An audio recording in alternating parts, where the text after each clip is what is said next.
You've got, quote, other information that you see as a valid basis to fire somebody who, from what I can tell, had an absolutely outstanding record and who crossed the threshold of getting in trouble because he was standing up for agents serving under him who did work that was assigned to them that happened to be related to the January 6th uprising. Again, you're correlating based on your information, the reasons for his termination. And I'm telling you. No, that's right.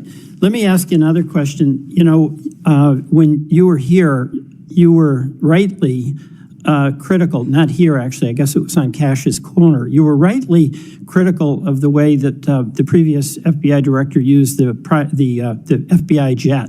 And you said you wanted to ground Chris Wray's private jet travel that he pays for with taxpayer dollars to hop around the country. Let me ask you this. You know, on the weekend of, according to flight tracker data, on the weekend of March 7th, an FBI plane flew round trip from D.C. to Las Vegas, and you attended a UFC fight with Mel Gibson, and I'll show you that. Is that you, and is that true?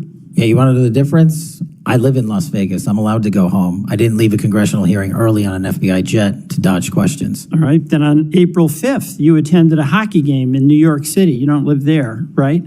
No, I don't. By the way, everyday FBI agents who are assigned in Washington don't get to fly home on a private jet. Well, this is a great point. Do you know why I have to use a private jet? Because Congress made it mandatory. Okay, in April 5th, well, we didn't make it mandatory that you go to UFC games with Mel Gibson. Are you telling me I can't go home? You know, you got to use some judgment here. So when I'm at home, I can't do what I'm doing when I go home. Everybody else is allowed to go home, just not me. Let me keep going. No, I'm glad you go home. I love to go home, but I don't go home on a private jet. On April 5th, you're not mandated to do so. You attended a hockey game in New York City with Wayne Gretzky, and Flight Tracker says the FBI jet took you to and from New York City, where you don't live, right? That's correct. And on April 12th, on the following weekend, you attended a UFC a fight in Miami, also on the FBI jet, right? That's correct.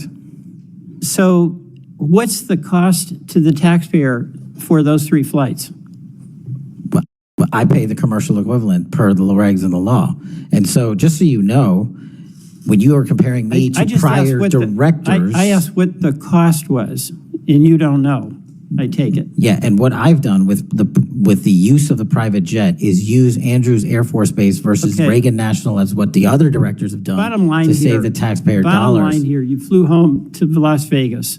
There's nobody else in the FBI who gets paid. They have to pay their own way if they want to go home, right? I mean, right? Well, that's not accurate. Depending on where you're stationed, the FBI covers the bill to get home.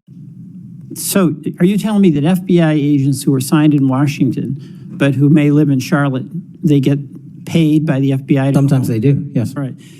Another thing I want to say is this. You know, our local law enforcement has been stiffed. About $500 million in cop grants have been taken out of the budget.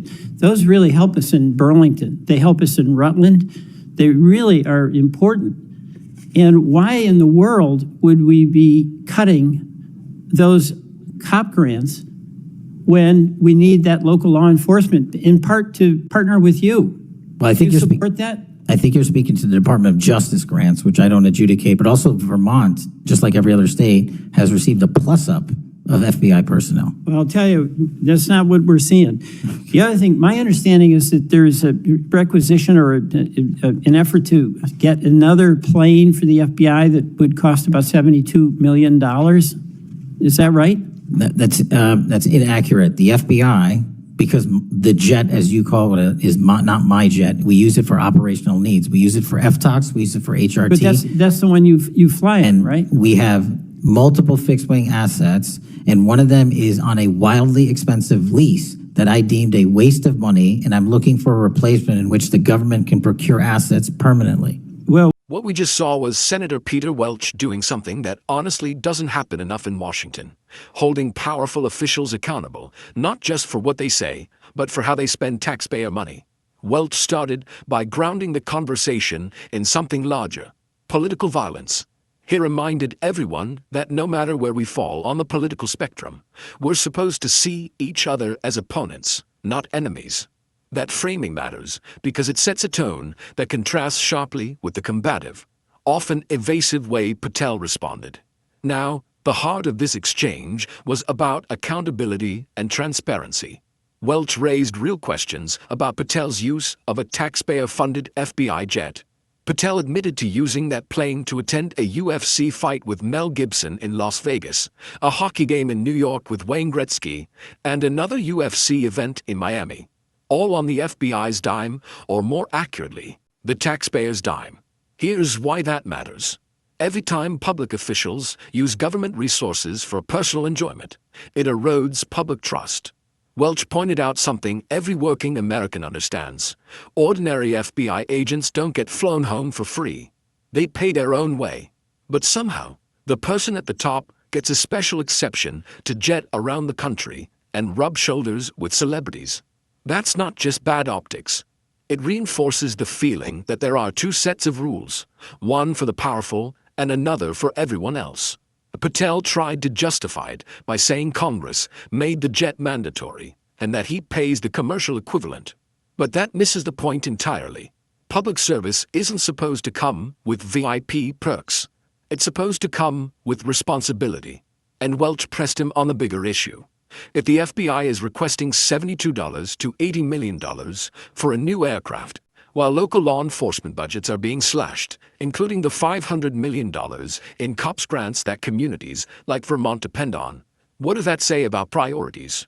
Should taxpayer money go toward private flights for senior officials, or toward boots on the ground in local communities that are already stretched thin? And then there's the broader theme here, credibility. Welch reminded Patel that leadership isn't just about running an agency. It's about trust. When Patel prematurely announced that a suspect in the Charlie Kirk attack had been caught, and it turned out not to be true, that wasn't just a wording mistake. Public trust is fragile, and every misstep feeds suspicion that government officials are playing games with the truth. Combine that with lavish jet trips, and the credibility gap only widens. What Welch did here was bring it back to fairness and accountability. If agents like Brian Driscoll, decorated, respected, and with years of service, can be fired for standing up for their subordinates, while top officials enjoy perks and benefits, it sends the wrong message. Welch's questioning reminded us that leadership is about leading by example. And here's the bigger takeaway. The fight isn't just about Kash Patel's jet. It's about whether public officials see themselves as stewards of the people's money or as entitled to special privileges. Welch exposed that tension in a way that every viewer can understand, because at the end of the day, we've all witnessed how those at the top often play by different rules. So the question becomes, how long will we accept double standards in government? Shouldn't public officials be held to higher standards, not lower ones? If you think accountability matters, if you believe taxpayer dollars should serve the public, not private perks, this is the conversation to pay attention to. And it's the kind of pushback we need to see more often.